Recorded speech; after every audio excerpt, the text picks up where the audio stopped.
अस्सलाम programmer army. तो हमने अपनी लास्ट लेक्चर में पढ़ा था, हमने वो डीएस से पढ़ा था, डेटा स्ट्रक्चर। और आज का जो लेक्चर है उसमें हम एक मतलब एल्गोरिथम के बारे में पढ़ेंगे।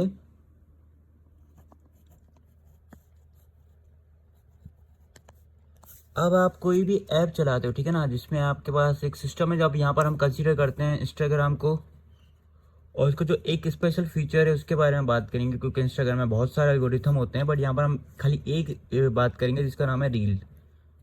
अब रील का एल्गोरिथम ऐसा बना हुआ है, क्योंकि अगर हम देखें इसको गौर से, तो यहाँ पर इनफाइनाइट हम स्क्रॉलिंग कर रहे हैं, ठीक है ना, इनफाइनाइट।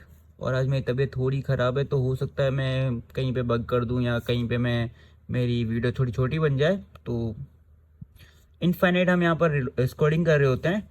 अब अगर देखा जाए टेक्निकली ये पॉसिबल ही नहीं, क्योंकि हमारे मोबाइल का सीपीयू इतना लिमिट है, क्योंकि हमारे मोबाइल का सीपीयू इतना लिमिटेड है, क्योंकि पीछे बैकएंड में और ऐप्स ही चल रही है, ठीक है ना।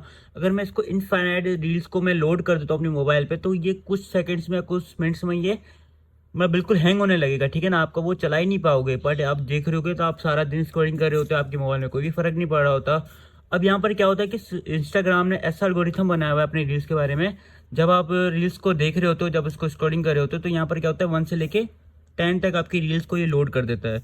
और जब आप 9 रील पे पहुंचते हो, ठीक है ना, अब जब आप फास्ट फास्ट कर रहे होते हो, तो यहाँ पर देखोगे आपको एक रेंडरिंग टाइम मिलता है, ठीक है, वहाँ पर एक रेंडर होने के लिए। क्योंकि जब भी वो रेंडर होता है तो वहाँ पर वो 10 रील को लोड करता है।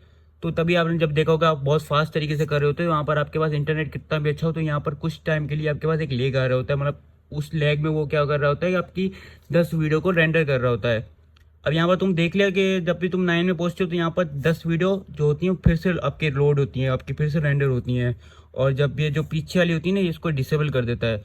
जब तुमने देखा होगा, तुम यहाँ पर 10 रील है, तो यहाँ पर तुम 14 पे आ गए, या तुम यहाँ पर 15 पे आ गए हो, और तुम्हें यार कोई रील पसंद आ रही है, तुम उसको पीछे करते हो, तो तुम जैसे 9 रील पे आते हो, तो यहाँ पर एक रेंडर होता है। क्योंकि इंस्टाग्राम को ये नहीं पता कि आप बैक भी आ सकते हो, वो तभी भी उसने वहाँ पर एक ऑप्शन ये रखा हुआ है कि आप जब बैक करो तो वहाँ पर रेंडरिंग कर दे। वो इससे क्या होता है, ये पीछे की तो 10 वीडियोस होती है ना जो उन्होंने डिसेबल कर दिया, वो फिर से लोड हो जाती हैं। तो ऐसा एल्गोरिथम बनाते हो जिसमें वो आपकी कोई भी जो मुश्किल टास्क को वो क्या करे, कि कोई भी कॉम्प्लेक्स टास्क को सॉल्व करे स्टेप बाय स्टेप। क्योंकि देखो ये एक स्टेप चल रहा था, ठीक है ना। तो स्टेप बाय स्टेप हम कोई भी चीज़ को जब सॉल्व करने की कोशिश करते हैं, तो वहाँ वहाँ पर एल्गोरिथम यूज़ करते हैं। और ये डीएसए में हम क्यों पढ़ें, अगर आप कोई भी एक ऐसा ऐप बनाते हो जो इनफिनिट रीलिंग का ऑप्शन है, ठीक है। आप समझो आप एक टिकटॉक बना रहे हो, ठीक है, टिकटॉक ऐप बना रहे हो, आपके पास वीडियोस बहुत सारी हैं, ठीक है ना, और आपको पता है कि मैं जिस सिस्टम पे बना रहा हूँ उसके पास इतनी लिमिट्स नहीं है कि वो उसको एक साथ लोड करा पाए। तो हम एक ऐसा एल्गोरिथम बना दें अपने ऐप के लिए जब वो इस तरह से ही काम कर रहा हो, ठीक है ना। तो देख रहे हो इस तरह से वो एक काम करता है। अब यहाँ पर दो चीज़ें मैं आपको, अगर आपने मेरी एक सीरीज को फॉलो कर रहे हो, तो यहाँ पर एक मैंने आपको सूडो कोड के बारे में बताया होगा, जो मेरे लेक्चर नंबर 2 है। लेक्चर नंबर मेरा 2 है। अब लेक्चर नंबर 2 में हमने सूडो कोड में क्या पढ़ा था, ये एक इंग्लिश कोड होता है, ठीक है ना। तो यहाँ पर हम इंग्लिश कोड होता है, और यहाँ पर हम बहुत ही इस तरह से टर्म्स यूज़ कर रहे होते हैं जो अगर किसी को प्रोग्रामिंग नहीं भी आती ना, अगर जो नॉन प्रोग्रामर बैकग्राउंड से हो, वो भी बंदा समझ जाएगा। जैसे हम यहाँ पर इंग्लिश लिख रहे होते हैं ना, नॉन प्रोग्रामर बैकग्राउंड या नॉन प्रोग्रामर भी समझ जाएगा, ठीक है ना। और ये थोड़ा हम कोडिंग के टर्म्स में यूज़ करते हैं, ठीक है। यहाँ पर थोड़ा हम जैसे डिक्लेरेशन को यूज़ करते हैं, प्रिंट यूज़ करते हैं, मतलब प्रिंट यहाँ पर भी यूज़ करते हैं, डिक्लेरेशन यूज़ करते हैं, बहुत सारी हम टर्म्स को यूज़ करते हैं जो प्रोग्रामिंग से रिलेटेड होती हैं।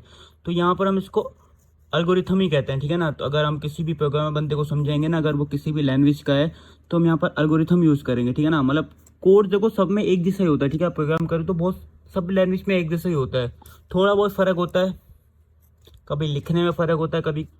तो यहाँ पर आप एक प्रोग्रामर बंदे को समझाओगे, ठीक है, जो प्रोग्रामर बैकग्राउंड से होगा।